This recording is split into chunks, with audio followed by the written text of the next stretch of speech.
I thought today I would tell a deeply dark story, a story of how Britain became very involved in American CIA projects and laboratories during the Cold War and even to the current day.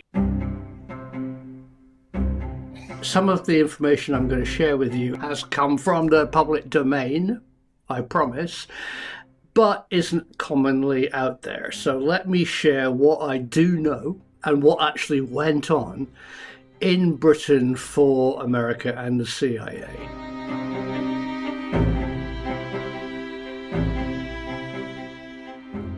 I think the best and darkest place to start is World War II, when America took a number of German Nazi scientists over to the US in Operation Paperclip. Not all of them were rocket scientists. Sadly, a number of them were doctors who had done horrible human experiments in camps like Auschwitz. And one of the experiments that they did was mind-altering drugs.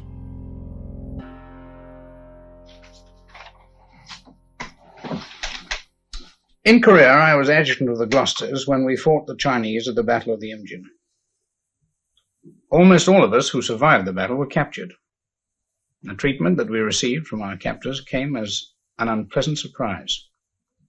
We naturally expected that the rules laid down by the Geneva Convention for the treatment of prisoners of war would be observed. It soon became apparent that the Chinese and North Koreans did not respect any such rules, but used methods designed to degrade us and to break our morale in order to convert us to communism. Oh my God, that's why I'm here. The next thing that happened was, in the late 1950s, early 60s, a number of very loyal US service people who had been captured in North Korea came back anti-American, apparently brainwashed. This put the willy up America, and they wanted to know what North Korea had done to their loyal subjects. Turning to the Nazi research, and I'm not mincing my words here, America started MK-Ultra, looking at how mind-altering drugs can actually affect a person. The two drugs commonly used were LSD and even insulin injections. Often these really dangerous experiments on humans were not done on American soil. They were done, for example, in Canada, in a psychiatric hospital where insulin was injected into patients to see how it would affect them. But what happened next is the key to my story today. The horribleness of MK-Ultra was rumbled. There were a few deaths. And the Church Commission and a number of leading people in the US Congress said that enough is enough to the CIA. No more experimenting on human subjects without their approval. But what I've heard is it didn't actually stop. It got moved.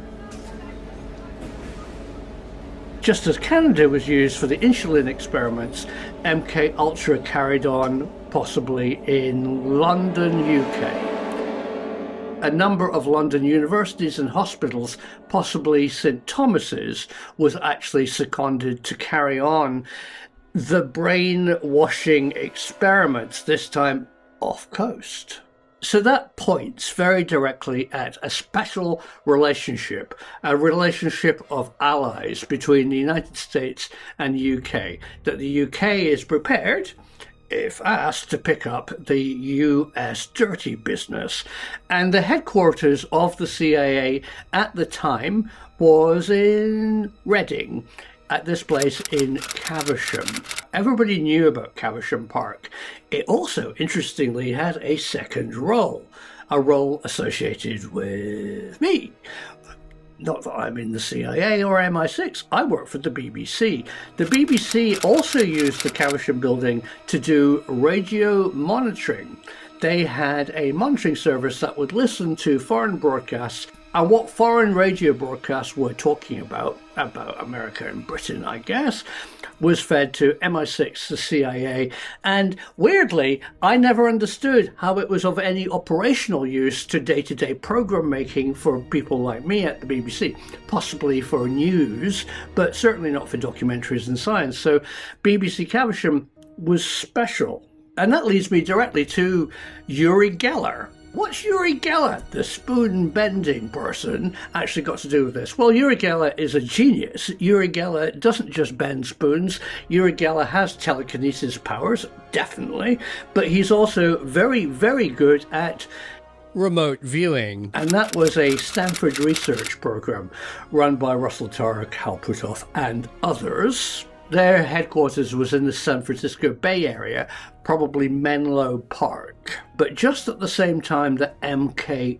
Ultra had been rumbled and moved to the UK, there was similar pressure on distant viewing paid for by the CIA that Russell Targ and SRI had developed and made work. It's genuine. I heard that a very powerful group in the US Congress didn't like distant viewing because it invoked spiritualism and anti-Christian methodology. Was it even part of Satanism? And they had their grave doubts about seeing into the future, seeing into distant locations, and working, of course, with people who had telekinesis powers like Uri Geller, who is genuinely brilliant. So what I'm going to say now is speculative. I don't know. It's, in my humble opinion, quite logical. In the 1970s, Uri Geller moved to Reading. Oh, in fact, he bought this house just a hop, skip, and a jump from this place, which is CIA headquarters in Caversham. Seems to me, and I've no idea if it's true, that possibly distant viewing also moved to the UK after MK Ultra was possibly moved to the UK. They don't tell me if this is true. I'm just putting two and two together. Uri Geller lived here. The CIA is here. Uri Geller was a leading figure in distant viewing. The CIA wanted distant viewers offshore, so it all moved to sunny Berkshire in England. But that special relationship didn't last forever. What actually came after is actually, in my opinion, even darker.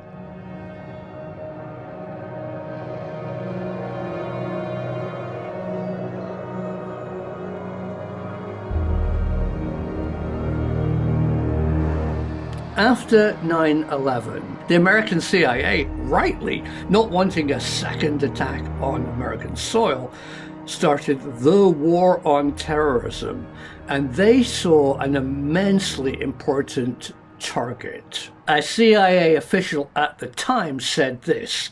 Listen to this very carefully. Britain isn't part of the problem. Britain is the problem. Oh boy. What they meant is that the CIA were deeply worried about Pakistani Islamic citizens in the UK being involved in a further terrorist attack against the United States. They had over 40% of the entire CIA operation in Britain following, monitoring, and infiltrating the Islamic Pakistan community, British people, in Britain. Luckily, that came to nothing, but of course we did have the shoe bomber, who was actually from Britain. I think as British citizens who at the time, now we do, didn't need a visa or any clearance to enter the United States, the CIA saw British Islamic society as a great threat to their nation across the pond. So that's just a tiny taste of what really went on in Berkshire, England, in Reading, in Caversham Park. I know nothing. I've got all of that wrong. If you were involved in MK Ultra, if you were involved in distant viewing, you would be shouting at the screen, bollocks, and I think that's quite valid. What I'm doing is looking at the big picture and wondering what was British involvement at the time with distant viewing. I guess the truth will still be out there.